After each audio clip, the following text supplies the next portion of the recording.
folks, it is time to start the show.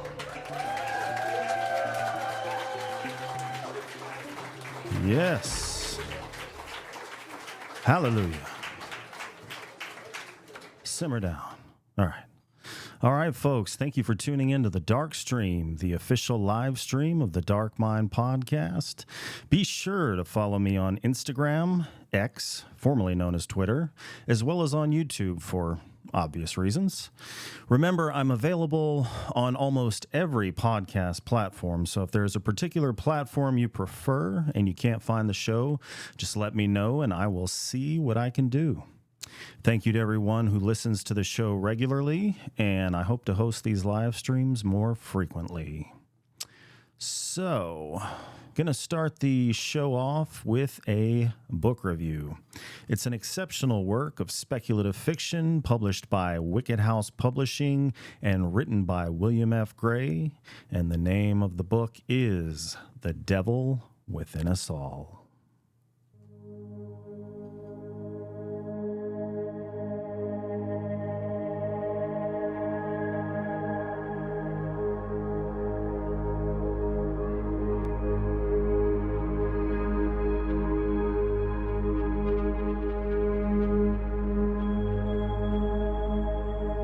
In the quiet town of Rappahannock Falls, an ominous presence has descended like a malevolent storm.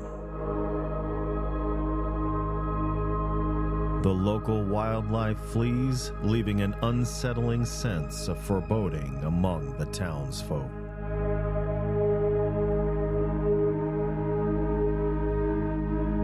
This darkness is heralded by the arrival of a sinister black sedan driven by pure malevolence.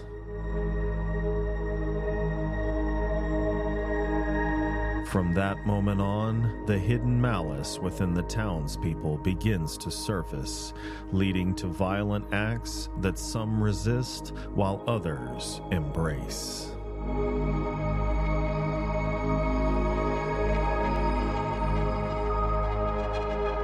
Police Chief McLowry, though willing to face the ethereal adversary, finds himself incapacitated due to failing health.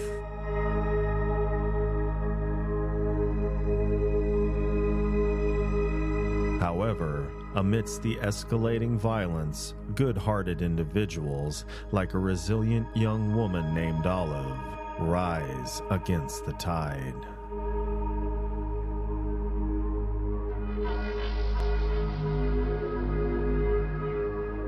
Battling her own PTSD and inner demons, Olive transforms into a formidable and fearless force.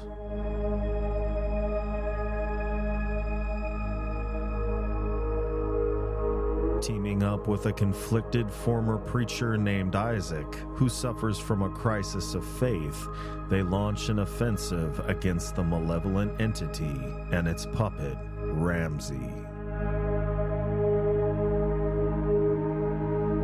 Ramsey is an active preacher with delusions of grandeur. He preaches his twisted version of hellfire damnation, transforming the ancient evil into a deity that demands worship.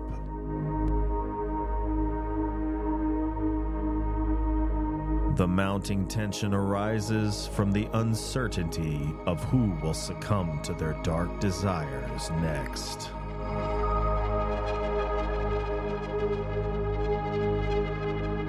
In a gripping showdown where the fates of the characters hang in the balance, you'll be astonished by the unexpected outcomes and which characters actually survive.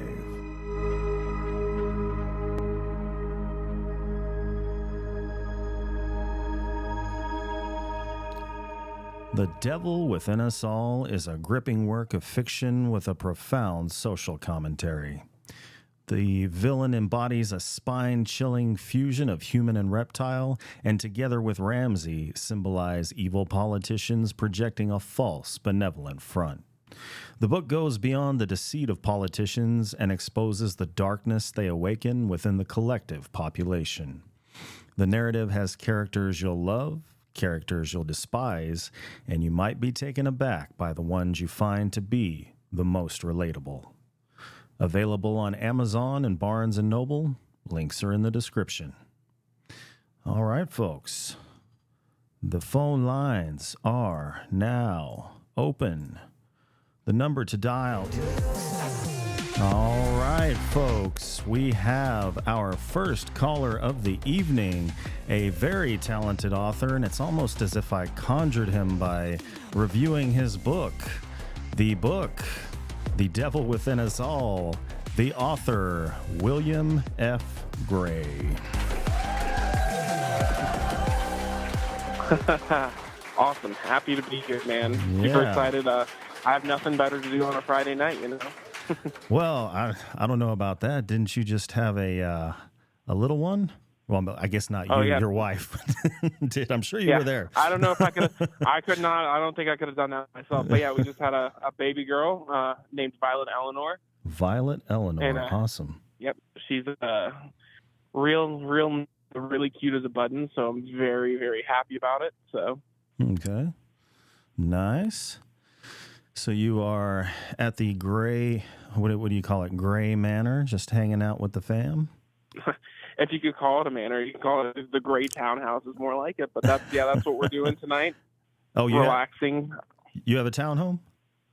Yep, townhouse. Yep. Sweet. That's the way to go, at least as far as I'm concerned. 100%. Yeah. Do you have pictures of your kid on your Instagram? I do believe that I do. I usually try to post her regularly, but I'm trying to think if I do it. Have it on my author Instagram or my personal. I think I've got a couple on my author. On your author? Would you mind if I displayed it, or do you want to just keep that? Yeah, go ahead, man. All right. That's cool, man. Let's see if we can get a look at this kiddo here. Listeners at home, bear with me while I bring up the gram. I think I'm too old to call it the gram. What do you think? Hell, dude, I'm too old to call it the gram. Let's see. Oh, I think I found the little one. Let's get it blown up here. And yeah, I don't know if are you monitoring this somehow? There's like a 4-second delay, I think. I am not. Oh, okay. I'm outside of my house right now, just hanging out outside, enjoying the nice weather. And when was she born? She was born on the 29th of August. 29th of August. Yeah, because I remember when we recorded, there was some, we were wondering. Some question of if it was going to happen or not on that day, yeah. Was it an induction, I think? So that's what ended up happening was an induction. We went on her due date, and then it took about 20 hours for her to show up. Okay. Ooh, God. It's quite a your wife's quite a trooper. Yeah, she was not very happy overnight until the epidural got put in the morning, and then she was all right. All right.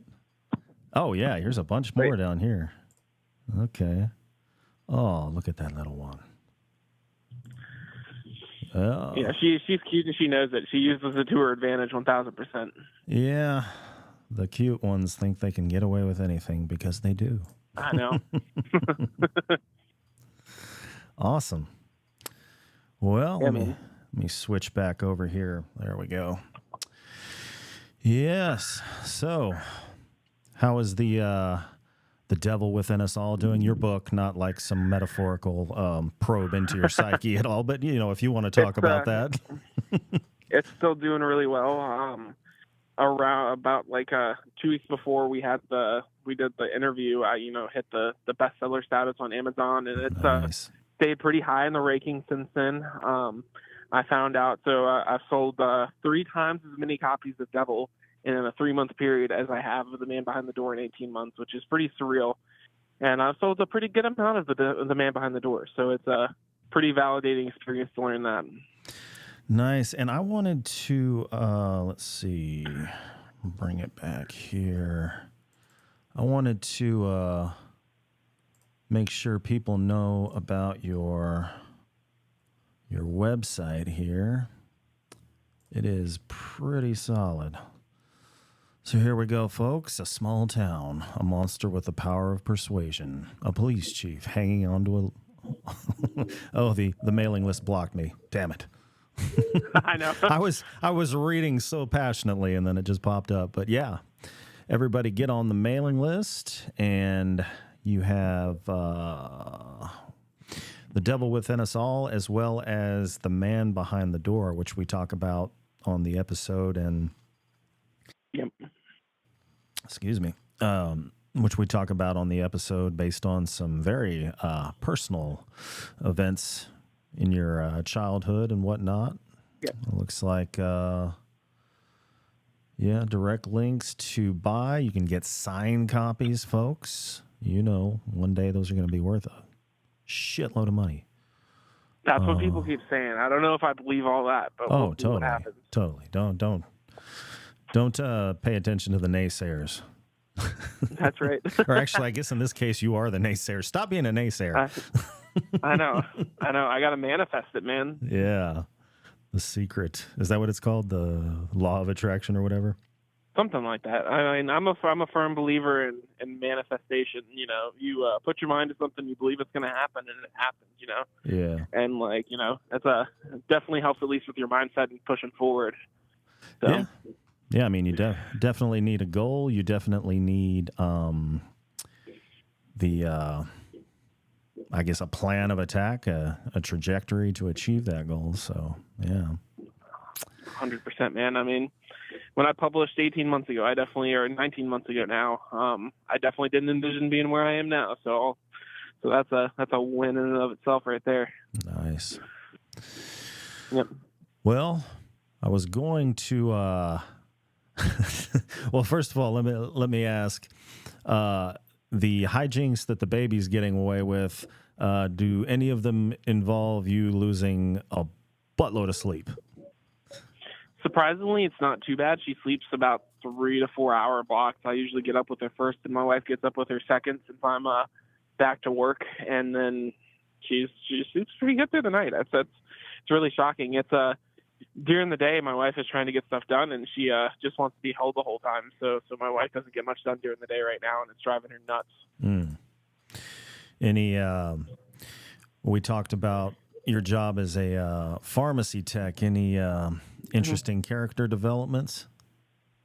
No, not any new interesting character developments yet. No new inspirations for books, thank God. But no, did sign the contract for my third book though, so that'll be coming via Wicked House Publishing sometime next year. So nice. So that's a development. And I'm getting old. My memory's fading. We talked about the third book coming up. A little bit. I didn't really go too much into it. I don't think. Okay. My memory's fading too. I've got a newborn baby at home though. What's your excuse? That's my excuse. I'm just I'm an old bastard. like early onset Alzheimer's. Yeah, man. But no, third book is signed the contract for it. It's called Our Father's Burden, and it's a horror novel that's got a little bit of a different pacing to it. It's a creature feature, bare bones, if you want to describe it anything. But I kind of let the horror take a back seat in the beginning and the end, and it's a little bit of a literary fiction novel at first and at the end, but the meat of the bones is a creature feature there. Okay. So I was inspired by camping trips my dad and I used to take when I was younger, and I kind of set out to write a story and base. I started out with the theme of basically just mental illness among men and how difficult it is for them to kind of talk about it, especially at that age that my dad was at. And so I kind of I started building this idea of a creature feature where these men are afraid to kind of ask for help dealing with this creature, and they just manage it on their own all these years because they don't think people are going to take it seriously. And so I started with this theme and kind of built from there. And I don't think the theme is quite as ever present as it was for like Devil Within Us All, but it was a lot of fun to write, and I'm really proud of it. And the submission readers really loved it, which made me feel really good. So, yeah, I think let's see, you, Blaine Daigle, MJ Mars, Andrew Nyberg, David Blair, Yep. What is that? 5 authors from Wicked House Publishing. I mean, you talk about, I mean, definitely an eye for talent. You envision yourself going anywhere? I mean, so far, Man, I've what I've told Wicked House pretty directly is that the only way I'm taking a book somewhere else is if Tor Nightfire comes knocking at my door, or or if I submit something that's absolutely terrible and they don't want it. Yeah. That's the only way it's going to happen. Like, I don't think that there's another indie publisher out that supports their authors as well as Wicked House does, and I don't think that there's anybody that has quite the same eye for talent that Wicked House does. Because yes, I mean, Broken Places, The Mobius Store, The Suffering, I mean, they're all fantastic novels. Firebug, and there's some coming out that I'm really excited about too. I mean, King's Hill sounds really awesome. I'm really excited for that from Josh Hansen. Josh Hansen. Okay.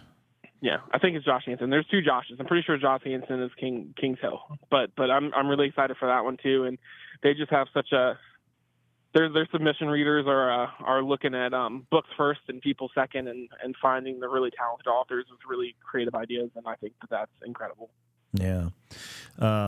Blaine Daigle mentioned the kind of the camaraderie among you guys. Are you on the? I don't know if he said Facebook or something, message groups, something like that, where he's stays. Yeah, we all chat back and forth and are in groups together and in separate groups and stuff like that. And it's pretty incredible stuff, man. Like I don't imagine that there's any other publishing company that has quite the same like you said, camaraderie, and the same, like, we all have each other's backs. We all give each other advice. Blaine and Andrew and MJ especially were like invaluable when I was planning my book launch and just telling me what they did with theirs. And I've got other friends outside of it, outside of Wicked House, that were just completely invaluable with their opinions. Yeah. Well, any plans for the upcoming holiday season? Nothing too crazy. I mean, we're taking the kid trick or treating. Declan is 4 now. He turned 4 earlier this month, so we're taking him trick or treating for Halloween, and then that's probably about all we're doing with the new baby. This will be the first year we don't do a haunted house in forever. So. Oh, okay. Oh, so you guys normally do it at your house? Full on haunted house? Oh, we don't know. That would be an absolute incredible situation if we did put it on, but like going out to haunted house. Oh, okay. Gotcha. No, it would be cool to do that. Although all I could think about if I did that was Cosmology of Monsters by Sean Hamill, probably, and psych myself out a little bit. I mean, I'm assuming you probably haven't gone out lately, but I've been really curious to know about this new Exorcist movie. I guess. Oh man, have you seen the reviews, man? Well, so 2 people that I know of said it was dog shit, but I mean that's just 2 people. I haven't heard anything else. I've seen pretty consistently that it's not really good. Okay. Let me see if I can find this from. This is just hilarious. I saw this and it made me laugh so hard. So, on William Friedkin's passing, writer and film critic Ed Whitfield posted this on Twitter and Facebook. William once said to me, "Ed, the guy who made those new Halloween sequels, is going to make one to my movie, The Exorcist. That's right, my signature film is about to be extended by the man who made Pineapple Express. I don't want to be around when that happens. But if there is a spirit world, I can come back. And if there is a spirit world and I can come back, I plan to possess David Gordon Green and make his life a living hell." God. Yeah. What was it? Yeah, didn't they have to spend an ungodly, no pun intended, ungodly amount of money to buy the rights for that? I read $400 million for the movie. That's not even the budget for the movie. That's just to buy the rights. That's just to buy the rights. That's how much they spent to get the rights for the movie. And so I have a feeling that David Gordon Green is not going to direct the 2 sequels unless he's actually got it in there completely and it's pretty foolproof, because I can't imagine, no matter how cool Jason Blum is, I can't imagine he's very happy about the prospect of not making hardly any money on Exorcist Believer. Their reviews are very bad.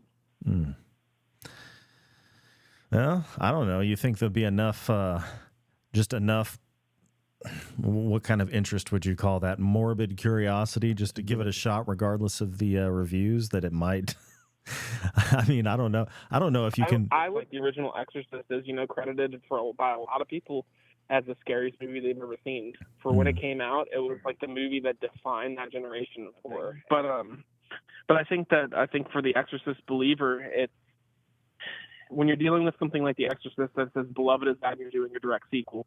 Yeah. With a slasher film like Halloween, take it.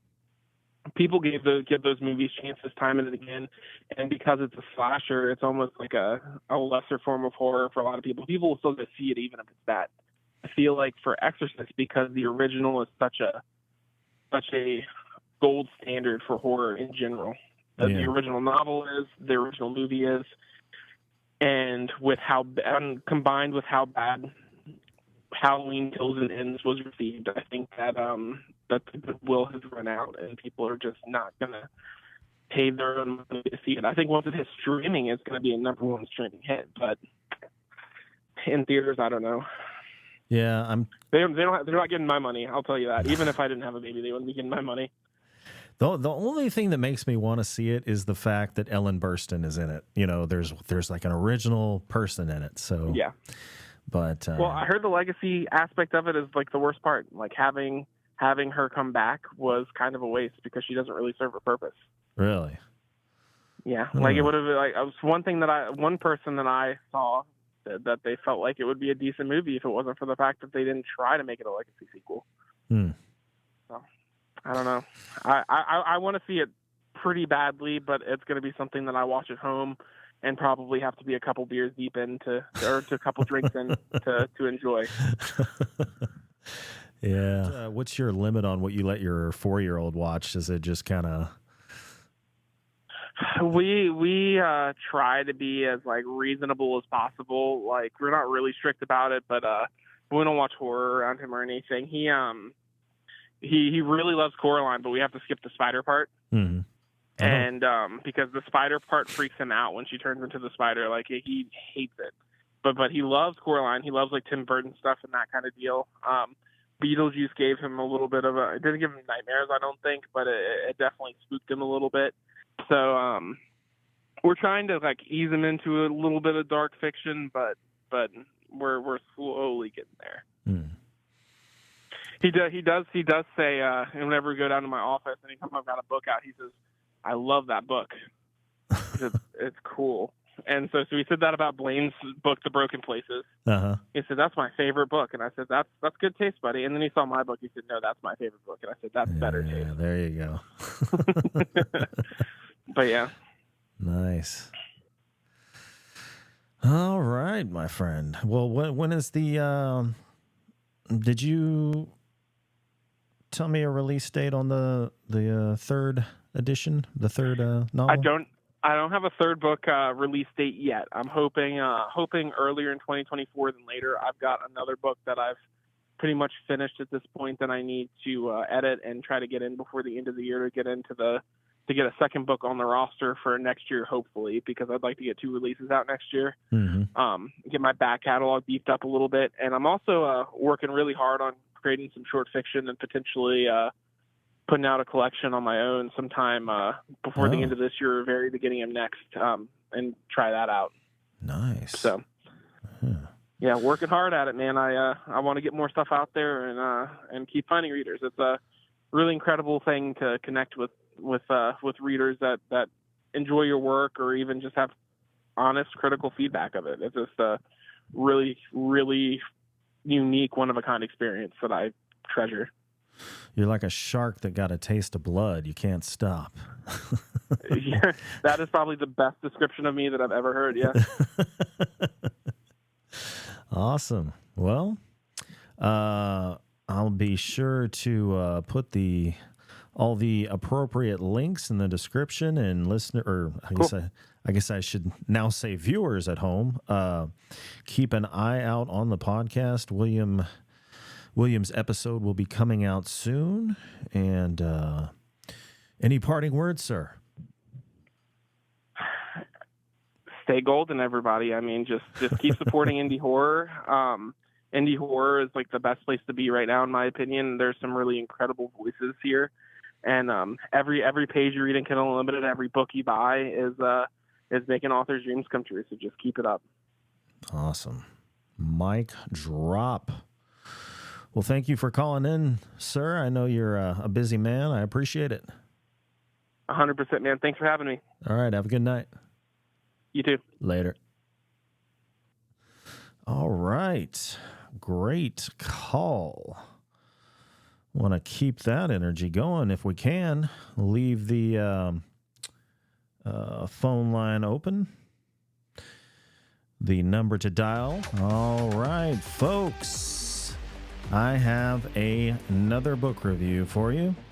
This one is a serial killer thriller written by N.J. Gallegos, who is actually an ER physician.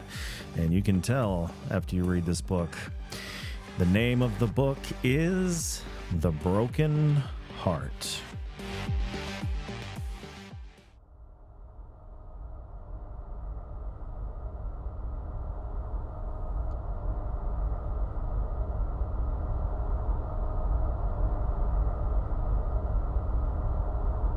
In a perfect world, a young woman named Casey went through med school and became a doctor.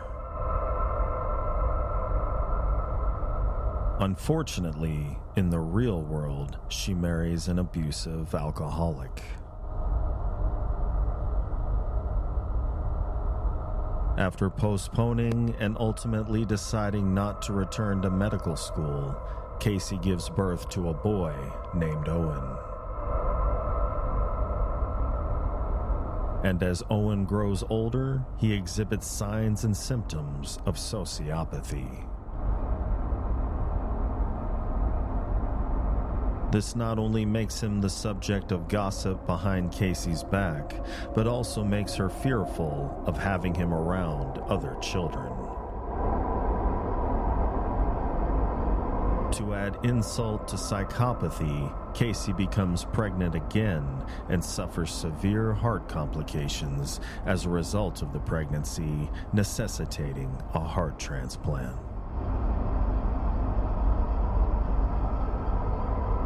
And as Casey does what she can to survive the drudgery of a life filled with a cheating, drunk husband, a deviant, psychopathic son whom she worries might harm her baby girl, and a steady regimen of pills to keep her heart from failing, a serial killer is on the prowl. But as luck would have it, the killer has a fatal accident that ends his reign of terror and provides a heart for Casey. However, as Casey begins to acclimate to the new heart, not only does she feel stronger, she also develops a glorious rage that threatens to overtake her, setting her life on a trajectory towards seeking retribution.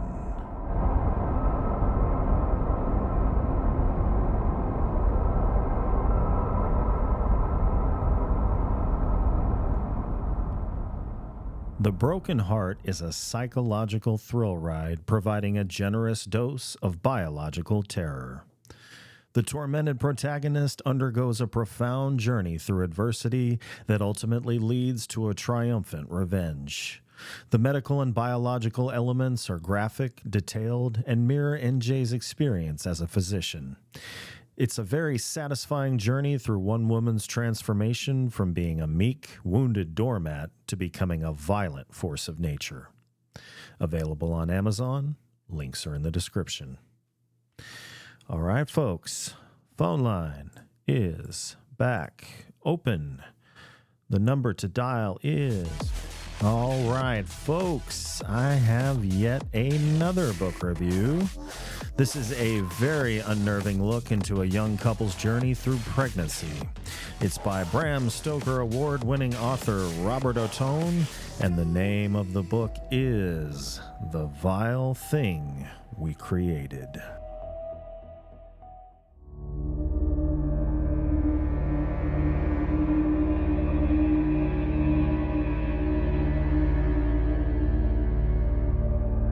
In a quiet suburb, a young couple, Ian and Lola, live their best lives.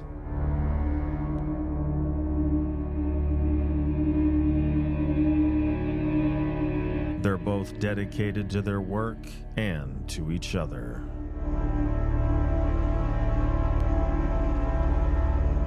However, as they age and watch their friends start families, they realize they've grown apart from their social circle.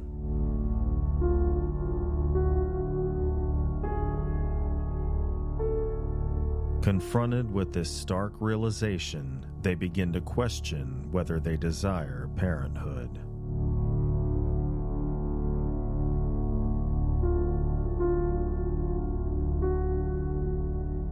And after much deliberation and extensive self-delusion, they decide they want to have a child.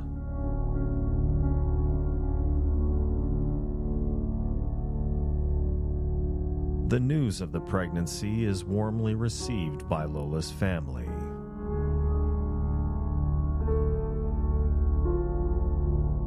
In contrast, the response from Ian's typically hostile mother is unsettling and mysterious.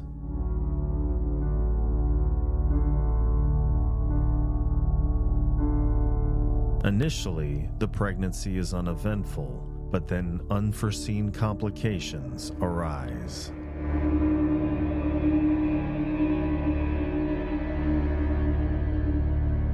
The challenges of the pregnancy escalate until a critical incident occurs.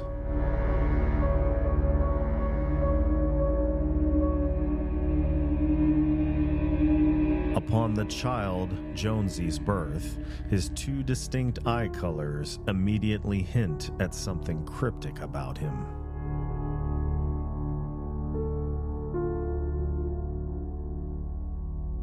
Almost immediately, Lola seems to succumb to postpartum depression.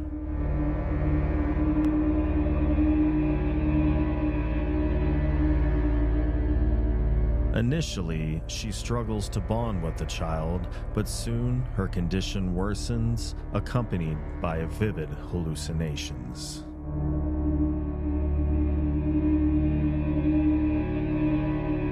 Ian's usually distant mother begins to shower the child with gifts, each adorned with a peculiar arcane symbol.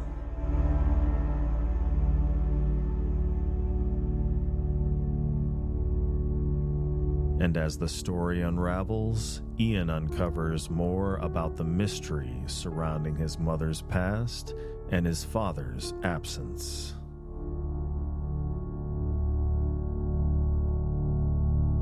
And once the truth is exposed, everyone becomes a threat.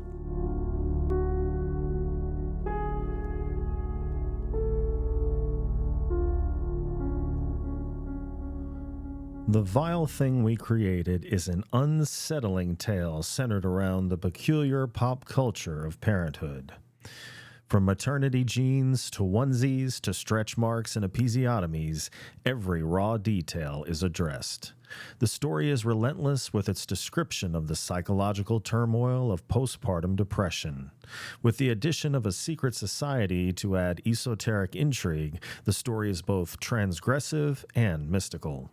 Ottone does a masterful job of portraying the vulnerable states of Lola and Ian, as well as providing a more realistic reaction to the stress of the events.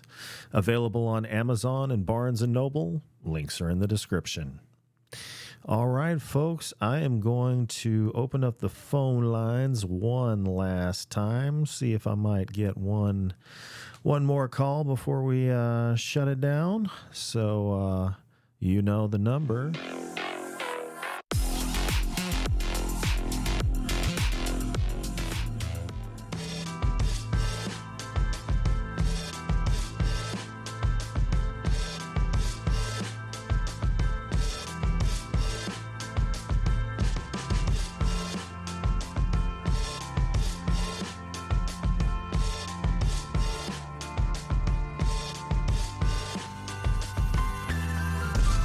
All right, folks, had a great time.